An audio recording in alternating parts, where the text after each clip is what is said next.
Diácono Igor, caros irmãos e irmãs, os apóstolos estavam fechados lá na casa onde eles celebraram a Santa Ceia por medo, e tinham razão de ter medo. Jesus, que era o líder deles, foi assassinado, foi preso e assassinado. Se fizeram isso com Jesus, que era conhecido, que era famoso, que tinha muitos discípulos, muitos admiradores, imagina com eles. Então eles estavam escondidos. Mas a primeira leitura nos diz que depois que o Espírito Santo veio sobre eles, os apóstolos foram tomados de uma coragem imensa, mas imensa mesmo. A primeira pregação de São Pedro, e é essa que nós ouvimos na primeira leitura, foi uma pregação duríssima, mas muito dura. Imaginem que são vocês a ouvir essa pregação de São Pedro. Vocês estão lá em Jerusalém, São Pedro chega na porta do templo e começa a dizer: vós o entregastes e rejeitastes diante de Pilatos, que estava decidido a soltá-lo. Vós rejeitastes o santo e o justo e pedistes a libertação de um assassino. Vós matastes o autor da vida. São Pedro, ele saiu de onde ele estava escondido, e a primeira pregação dele foi apontando para a cara de todo mundo lá e dizendo: vocês mataram o autor da vida. Vocês que são judeus pedem para vir o Messias o tempo todo, rezam pedindo o Messias, sonham com a vida do Messias. Quando vem o Messias, vocês matam. São Pedro, se ele quisesse ganhar aplausos, se ele quisesse ser popular, ele teria feito um discurso muito diferente. É por isso que a igreja nos ensina que nós devemos sempre dizer a verdade com caridade. É até o nome de uma encíclica do Papa Bento XVI, que fez aniversário essa semana. Caritas in veritate. A caridade na verdade. Porque se a gente diz a verdade sem caridade, a verdade vira um porrete para a gente bater nos outros. Não faltam pessoas que às vezes humilham o próximo, apontam o dedo na cara dos outros, ferem, são cruéis e dizem: não, porque eu sou muito verdadeiro. Mentira. Porque para dizer a verdade ninguém precisa humilhar ninguém.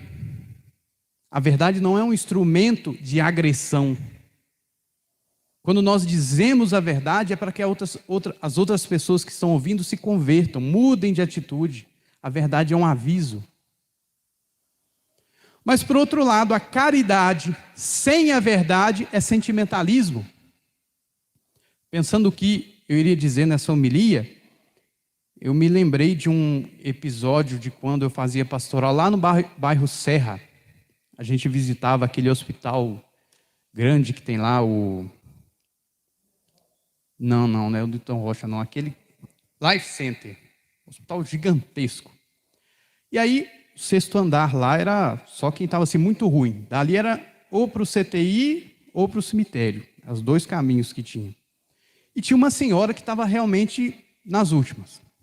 Tinha feito traqueostomia, estava com câncer, estava semiconsciente, perdia a consciência, voltava, e a família dela estava lá. E eu e mais uma pessoa lá da paróquia visitando os quartos. E aí quando vimos a situação dela, a gente perguntou, o filho dela estava lá junto. Escuta, você quer que chame o padre para poder rezar por ela, dar o sacramento da unção dos enfermos? E aí ele disse uma frase que já se passaram 4 anos e nunca saiu da minha cabeça.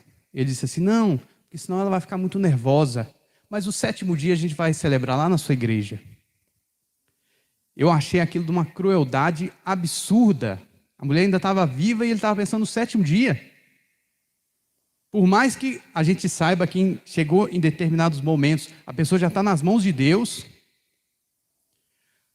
a caridade, entre aspas, dele, não, para ela não ficar nervosa, não é verdadeira caridade. Se ela estava ali nos momentos de se encontrar com Deus, a obrigação dele como filho era levar a ela o socorro dos sacramentos. E às vezes por uma falta de caridade, porque a gente não quer incomodar, a gente não quer desagradar, a gente deixa a pessoa ir para o mau caminho. Sabe-se lá Deus se aquela mulher tinha alguma coisa que tinha que pedir perdão, tinha alguma coisa que tinha que ser perdoada? A gente não sabe. Às vezes a gente não sabe nem da gente. Deus queira que ela tenha se salvado. Mas fica o conselho, se vocês têm alguma pessoa na família de vocês que corre risco de vida, mesmo que a pessoa, a não ser que a pessoa disser, eu não quero, forçado ninguém pode receber os sacramentos, não é nem válido. Mas não deixe de dizer a verdade, com caridade. Se uma pessoa está indo para um mau caminho e te pergunta o que eu devo fazer, diga a verdade, ainda que a pessoa não fique muito satisfeita com você. O verdadeiro amigo, ele sabe dizer a verdade. Se tem uma pessoa que só te bajula, tenha certeza que não é seu amigo, não é sua amiga. Mas aonde está a caridade desse discurso de São Pedro que foi tão duro? Ele, depois de dizer, né, vós matastes o autor da vida, ele diz, eu sei que vós agistes por ignorância, assim como os vossos chefes.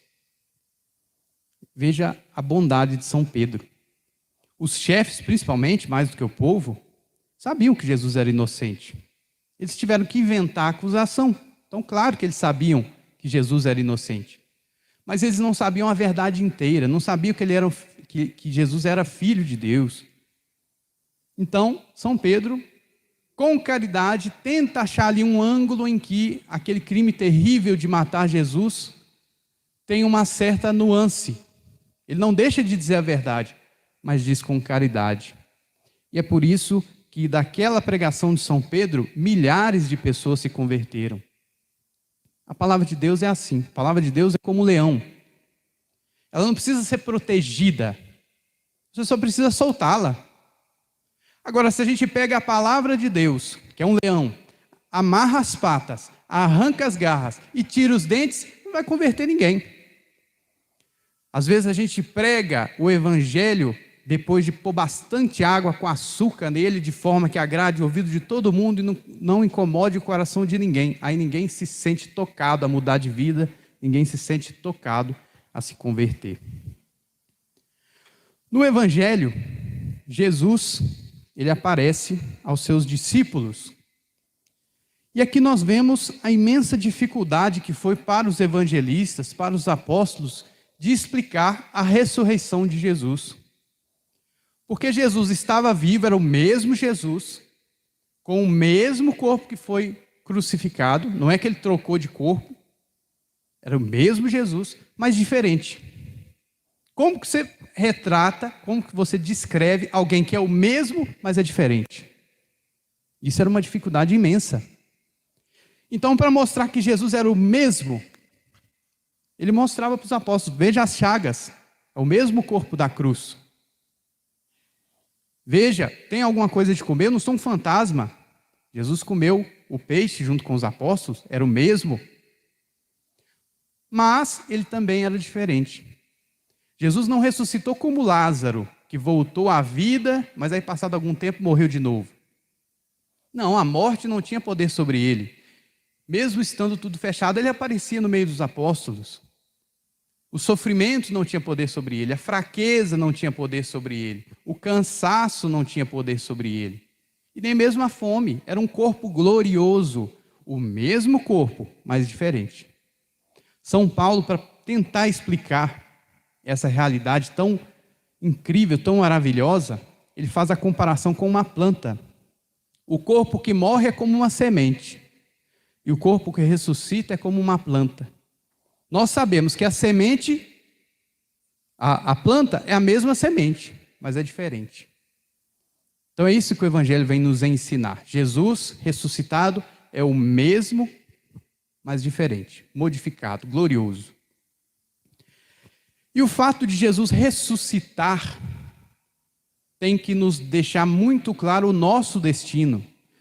Jesus ressuscitou primeiro, porque ele foi o primeiro da fila, porque nós ressuscitaremos. Muitas pessoas creem em algumas superstições que apareceram aí no século XIX, 1800 anos depois que Jesus ressuscitou, dizendo assim, não, na verdade, você morre aqui, aí depois você nasce lá com uma outra criança, e torna a morrer, nasce outra vez e vai fazendo reciclagem. Gente, isso não existe, a vida é uma só. Senão Jesus tinha dito. Jesus ele não reencarnou, ele ressuscitou. A nossa fé é de ressurreição. Então, se alguém alguma vez já pensou, será que na outra vida eu fui um rei, eu fui um governo... Nunca ninguém foi uma pessoa comum, né? Era sempre alguém. Se eu fui um sacerdote, alguma coisa, o papa, se eu fui o príncipe da Inglaterra. Na outra vida, não houve outra vida. É besteira, besteira. Se você tem a fé cristã, católica, você crê na ressurreição. Quem crê em Jesus Cristo ressuscitado, que é o mesmo e glorioso, não busca essas besteiradas de, eu vou receber carta de não sei quem que morreu. Vivo não escrever a carta, vai escrever depois de morto. Então, façamos aquilo que São Pedro disse ao povo de Jerusalém. Arrependei-vos, portanto, e convertei-vos, para que os vossos pecados sejam perdoados. Que Cristo ressuscitado, que vamos receber na comunhão, possa nos alcançar essa conversão de coração. Louvado seja nosso Senhor Jesus Cristo. Para sempre seja louvado.